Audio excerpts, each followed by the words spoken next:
সবারই শুধু একটাই কমেন্ট, কোমরে ব্যথার ব্যায়াম দাও, কোমরে ব্যথা। এর আগেও আমি প্রচুর কোমরে ব্যথার ভিডিও দিয়েছি, সেইগুলোর সাথে সাথে আজকেরও যেগুলো আজ ভিডিও দেওয়া রয়েছে, যেটা কোমরের ব্যথার জন্য খুব কার্যকরী। যাদের মানে প্রচণ্ড কোমরের ব্যথা, তারা এই ব্যায়ামগুলো করো, কিন্তু করতে হবে, শুধু দেখলে হবে না। শুধু দেখলে কোমরের ব্যথা সেরে যাবে না, বাড়িতে প্র্যাকটিস করতে হবে, তবেই কোমরের ব্যথা সারবে। এটা আমার প্রত্যেকবার বলা। প্রথমে সেতুবন্ধন হলো, গোড়ালি টাচ করে কোমরটাকে তুলতে হবে 30 সেকেন্ড রেখে, তারপর আপ ডাউন করবে, হালকা করে নামাবে, হালকা করে তুলবে, কোনো ঝাটকা দিয়ে না, আস্তে আস্তে নামাবে, কোমরটাকে নামাবে, তো তারপর তুলবে।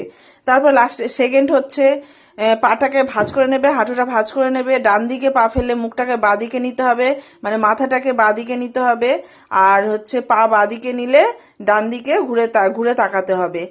এইগুলো হচ্ছে কোমরের জন্য খুব উপকারী। কোমরের ব্যথা যাদের আছে তারা এই ব্যায়ামগুলো করো, গ্যারান্টি এই ব্যায়ামের সাহায্যে কমে যাবে। আর এটা হচ্ছে ডান পা বাঁ হাত দিয়ে ধরবে, ধরে বাঁ দিকে পাটাকে নিয়ে ফেলতে হবে। বডিটা যতটা পারবে সোজা রাখার চেষ্টা করবে। এখানে সবার সোজা হচ্ছে না, কারো কারো বেঁকে যাচ্ছে, কিন্তু বডিটা যতটা পারবে সোজা করার চেষ্টা করবে। এইগুলো কোমরের ব্যথার জন্য এর থেকে ভালো উপকারী ব্যায়াম আর কিছু হয় না।